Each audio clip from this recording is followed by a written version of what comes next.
Libby, Montana, where it all began.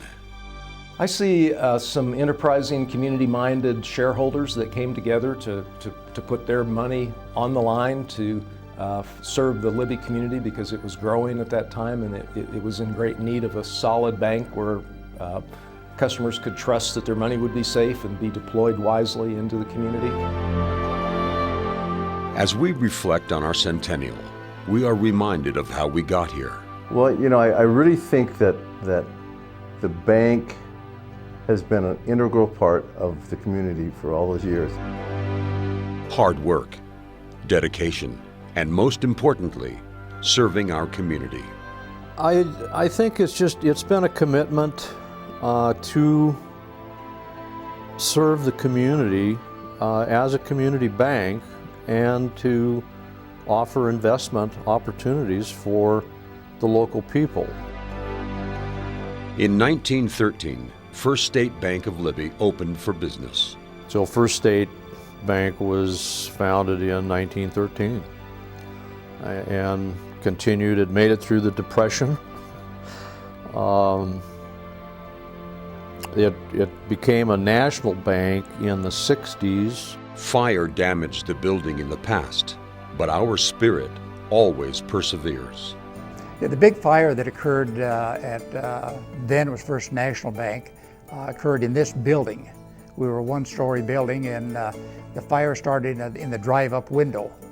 And the actual fire did limited amount of damage as far as burning, but the heat got so excessive in the bank that even on the other side of the bank, all of the drapes on the wall melted and fell to the floor. There was a large fire in the bank, and at that time it was all hands on deck, and I think I was probably 8 or 10 years old, and we went down on Sunday morning and spent all day carrying things out of the bank and helping just clean the bank up, because the bank opened the following Monday, even in spite of having a fire over the weekend. When we had that fire in Libby, I'm sure that our employees got up and said, we have to take care of our customers. We can't let the local grocery store or the local hardware store not be able to do business because we've had a fire. We have to serve our customers, and we have to make sure that our community functions in spite of our hardship of having a fire. Community banks are part of the community by definition, which is relationship banking. And I think community banks have really practiced relationship banking, knowing your customers, providing for your customers' needs. Other than that, really it's not only relationship, but also being adaptable. So you have to have the relationships and then adapt to their particular needs. Other locations would follow as we began to serve the communities of Anaconda, Butte, Missoula, Bozeman, Kalispell, and of course, Libby and Troy. We made a decision to expand as a direct result of the declining natural resource industry in northwest Montana. I think I'm most proud of how First Montana Bank has served our communities. Whenever there's a problem, First Montana Bank has always been there. It's reflected in our Community Reinvestment Act rating of outstanding, that we're only about 4 or 5% of the banks nationwide receive that. And I'm particularly proud of what motivates our officers and directors and employees to serve the community and put them first. Well, community banks are, in my opinion, are a key component to the growth of a community, and they stay in touch with the local small businessmen that can personally understand their challenges and their opportunities within any given community, because they're all unique. I'm Liza Schnabel. We own Corey Brewing in Uptown Butte, and I'm the office manager / owner. I'm Chuck Schnabel with Corey Brewing, and I'm the owner and brewer. Being only in business 3 years and having to expand is kind of a tough and interesting project. We expanded our brewery, and they help us finance our new building. So the building that we had found was in a little bit of rough shape, and so when I had taken Chris through the first time, he saw the vision that I saw through the clutter and the garbage. And so for us, to be able to find a banker that believed in what we wanted to do, the vision that we had, was very important. First Montana is better for us because they believe in us. They were there to support us with this new adventure that we have.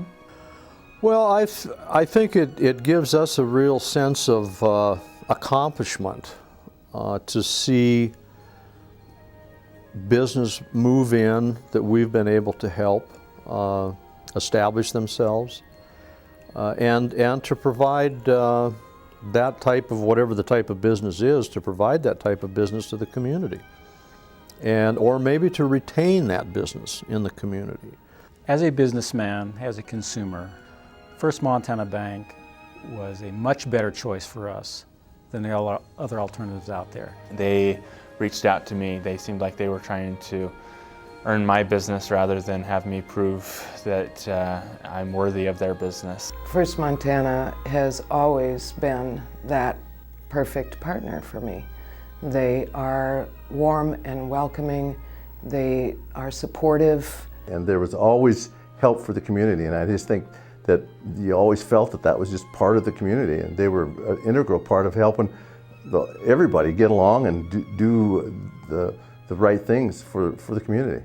And to have the individual customers appreciate what they were able to do because of the borrowed money to buy a house or create a business. So I continue to see it from day to day. Well, I've been in banking since 1958 and have been a commercial loan officer and bank president for better than 20 years, maybe closer to 30 years. And so I've had a lot of success stories, businesses that have done very, very well with the help from the bank.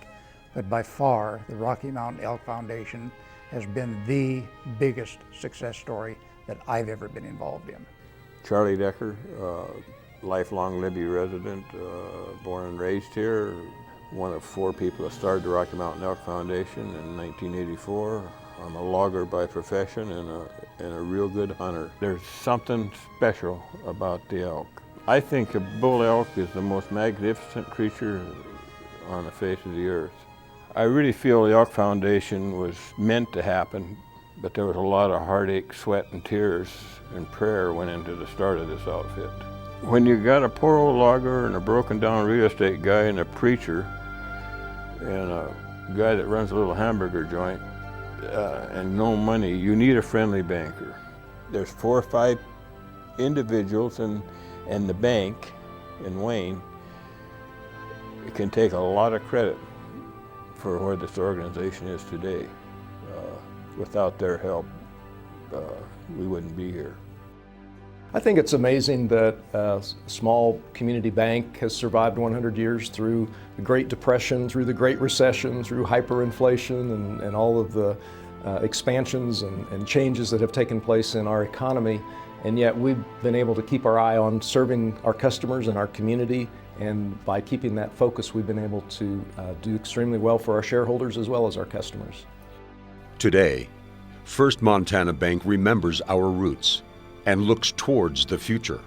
I think 100 years from now that people are going to look back at First Montana Bank and say that is a bank that core value was serving the community and the customer.